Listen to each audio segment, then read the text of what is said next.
Welcome to Live from the space at 100 Taylor. We're with the incredible Hannah Bethel today.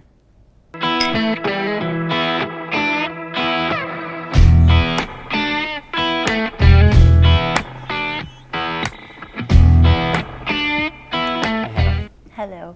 So, just before we start, I have to thank you because you have such a great energy, Hannah. You have such a great soul that you can share with your audience, that you share through your music, and that you're sharing with me right now. And I just want to acknowledge that because I know the hard work that you've put into that, into yourself, to reach a point where you can share it. So thank you for that, Hannah. Thank you for saying that. And you too. You got a great vibe. Thank you. I love being in your vibe. Appreciate that, Hannah. Thank you so much. And until the song comes back around, I mean, it's been out most of the year, and it just keeps getting better with time, Hannah. It's like, what an album. I know you're already thinking about your next one, but like, so good. Such a great album. I'm still trying to cruise on this one for as long as I can. It has a lot of work. Yeah. So before we get started, Hannah, I mean, your music encompasses like so many genres, I think, and that's why it's so beautiful, and that's why the music community in Nashville loves you. But I think that recently we lost a giant, Loretta Lynn, and I know that she's part of the DNA that makes Hannah Bethel. And I don't know if you want to just like talk about like what she meant for women and the way that she was like a badass like in the music community, and just kind of like what she meant to you for like a little bit. Yeah, absolutely. Well, she was certainly a pioneer and paved a path that hadn't been walked before. And anytime anyone does something like that, it creates an opening for others to see a new way of doing and being. So yeah, definitely a sad day. Totally. That she's parted. Totally, Hannah. And it's great to have you back in Nashville, where you're based, because you just came back from an incredible residency, I should say, in Alaska. Mm-hmm. I mean, you tour all over, but you have like a special kindred spirit with several places like Arizona or like Alaska. Mm-hmm. Tell me a little bit about this residency, because it looked amazing online. Just how was the experience? Yeah, it was amazing. I've been really blessed. I've been doing summer tours in Alaska for I think the last 8 years or so. Yeah.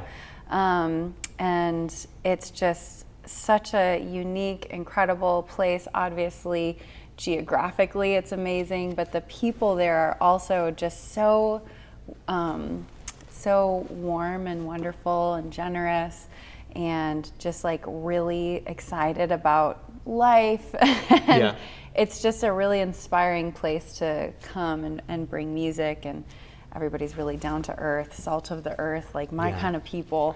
Right. No pretentiousness anywhere in sight. Yeah. Is it just like, more like normal, values, hard work, like less bullshit that's in other places? Yes, no bullshit. Just people here to enjoy life and family and their partners and adventure and everything that the I'm good about. Things in life. Yes, absolutely. So it was an amazing trip. Amazing, Hannah. And I think I asked you about this a little bit before, but let me ask you again. You were born in Wisconsin, but you grew up in northern Michigan, in Houghton, in Michigan. Mm-hmm. Small town. Yes. Small town.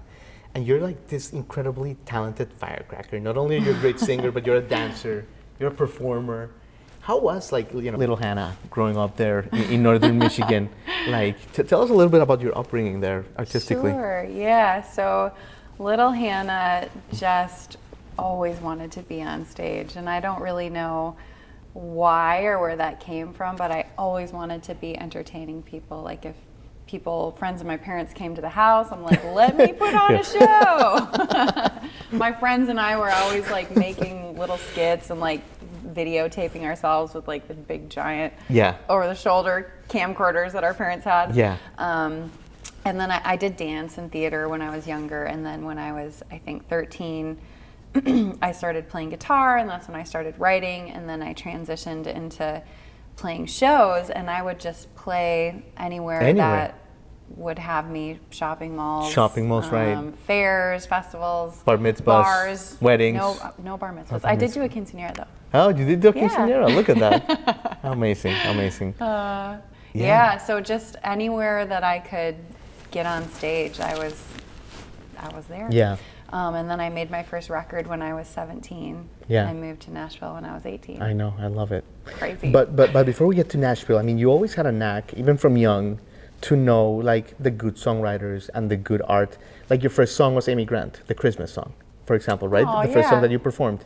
Like you just had this uncanny, just like radar always for the good stuff.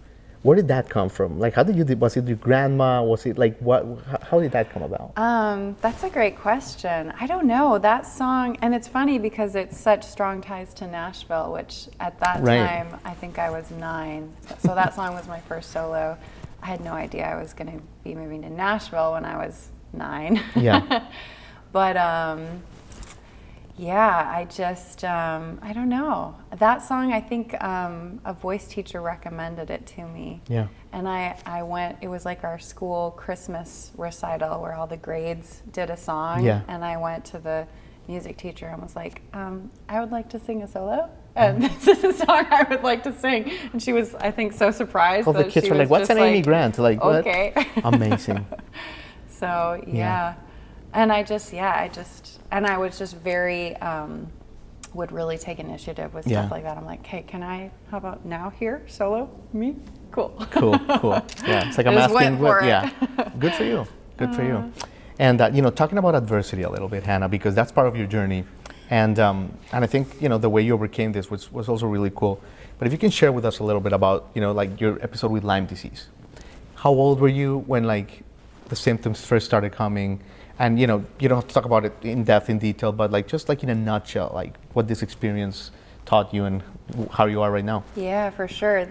It was definitely a very transformative experience in my life in many, many ways. I was 22, I think, and I had been bit by a tick. I was on a camping trip, and I knew that I had been bit, super tiny little tick, and I just pulled it off and thought, well, whatever. I've been in the woods for a weekend. Right. Not That's a big probably what deal. it is, right? And then, fortunately, I became symptomatic only a couple months after that. Yeah. A lot of people aren't symptomatic for years. And so, yeah, it took me out for a good 2 years. I had to stop working, kind of had to pause music. I had just made a record. Right. I think it was my 3rd record I had just released. I just released a music video. CMT Online picked it up and started adding it to the rotation. And I was like, oh, this is it. It's happening. It's happening, and then right. I just had to totally pull back because I was just too sick. Was that hard? Oh, yeah. Not obviously the physically part, but like internally, like the mind. Was that hard? Oh, yeah, because I felt like I was, I felt like things were happening and rolling, and then there were many days when I couldn't even get out of bed. Yeah. It's just, my body was so exhausted. Sure. So yeah, that was really difficult, and I spent about 2.5 years in treatment for that. I worked with a holistic detox practitioner. But that experience taught me everything, or got me started on my journey of learning about food as medicine and preventative medicine and how to calibrate the body and keep it strong, and what to do when there's crises like Lyme disease or different things. And also was a really beautiful experience in connecting with my faith and just like the voice of my intuition, and just like a stronger connection with the divine was definitely formed through that experience, because there was a lot of unknowns, and I just had to kind of go in and trust and follow my guidance, and it got me through. But it's a beautiful story, because obviously the comeback is always better than the setback, right? Like that's a thing, and all the great careers in this town and in music that you study, they have their ups and downs, and I feel like right now, you're filling up 3rd and Lindsley at your album release show, City Winery, and it's like you're going through like a new chapter, and you can look on that CMT, and you had that great episode that we talked about in our podcast and all that, but now you're opening this new successful chapter, and that's gotta be like almost double gratifying. Am I right or am I wrong? Yeah, it feels really good. It feels great first of all, the record. I'm just so pleased with how it turned out. I'm really proud of what we've very carefully created over the last. We started it in 20. Well, we tried to start it pre-2020, and then we had a few obstacles, but so it was a COVID baby of a record. It was a COVID baby, yeah. But so first of all, I'm just really proud of that project and so good. Of getting it out and it feels really, really wonderful to be to receive some of the acknowledgments that I have. I won the Best Female Vocalist That's at right. the Appalachian. That's right. You sure did. Congratulations. This year. Yeah, that was really special. And yeah, it's been good. Yeah. It's been really good. And one of the great things about this record, Hannah, is the producing is spot on. Hey, what's the producer's name? I'm blanking right now. Tim Craven. Right, but yeah, apologies, Tim Craven. But he did such a great job. And I was wondering, I wanted to ask you, because I just heard an interview the other day about one of the old members of the Red Hot Chili Peppers. He said that he didn't like his work with Rick Rubin.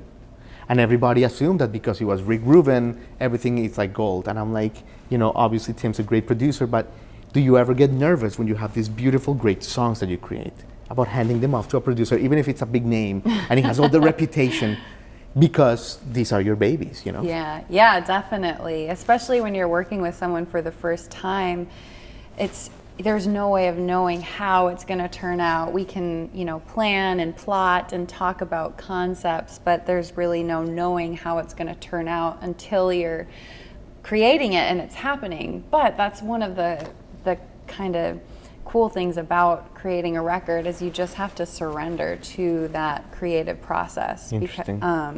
So that's why it's really important for me in the choosing of a producer to just make sure that everything feels really in alignment. I'm really leaning into my inner yes, no, and like what feels good. Yeah. And then when I get a really strong yes, then I just surrender and just let it bloom from there. So it's a cool, another cool process of just leaning on the faith and trusting that it's going to be what it's supposed to be. I love it, Hannah. And as we're talking here, I'm starting to understand that you are like a beacon in Nashville. Like you're like a very solid beacon. You're like a mountain. You're like a cliff that the weather can come, like rain can come, snow can come, summer can come, and the mountain is still there.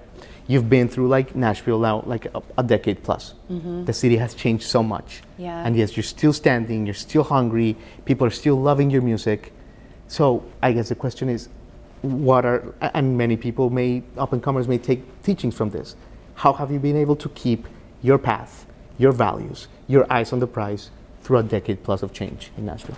Wow, great question. I would go back to it's just learning to listen to that inner guidance system. Yeah. And the older that I get, the easier it is not to compromise or not. Like there were many times. I mean, I always had a pretty clear compass, but there were times when it was more of a debate of like, well, should I do this because the team says that this would be the best move, or should I do what I want? And it was more of a like a drama of choosing, and then a lot of times I would choose what my intuition was saying, and then the team was not pleased. So. But the older I get, it's more of just like, this is okay. Yes, this is the way, and this is where we're going. Right. And then whatever else follows is I know that I've walked with integrity and honored that that internal guidance is so important. So important. Yeah. I love it. Just trust your intuition.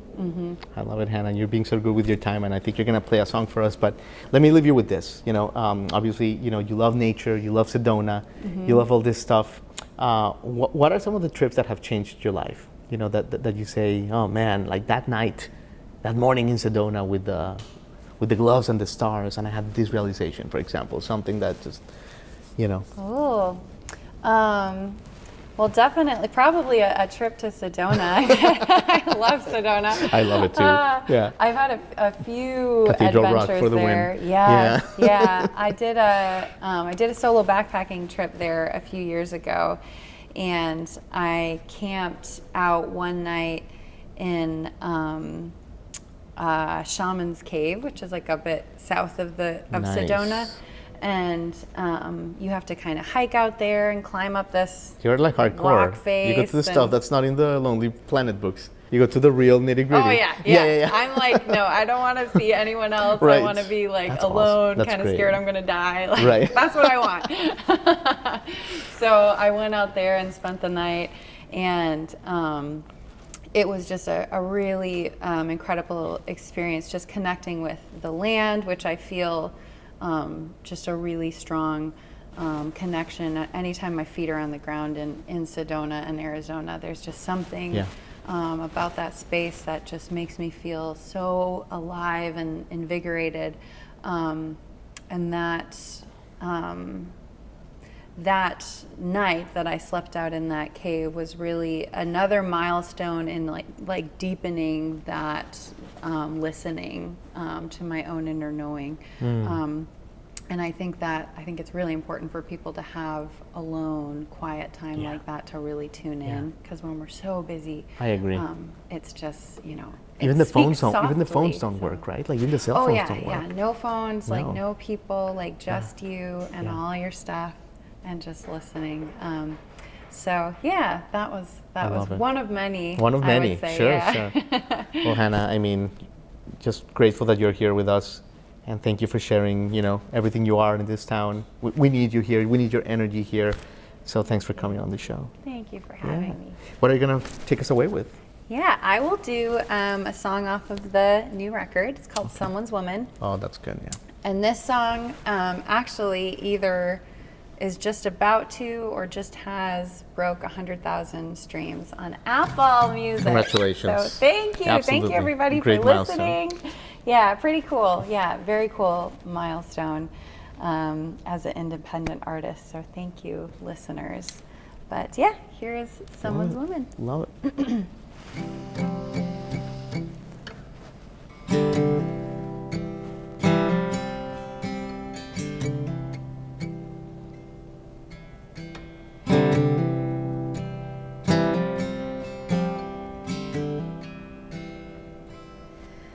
I'm so tired of being so strong. I've been fighting fire for far too long, and I want a soft place where I can lie. I wanna be someone's woman tonight.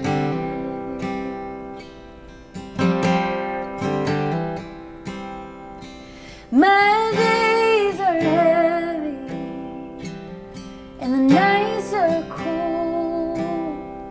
I want something steady, I want something slow, just a little comfort. What is my mind? I wanna be someone's woman tonight. Take me in, take me down.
What a song. Instant classic, Hannah. Thank you. Thank you so much for your time. Thank you for everything. That's a gem. Thank you. Yes, thank you. Thanks so much for coming. Awesome.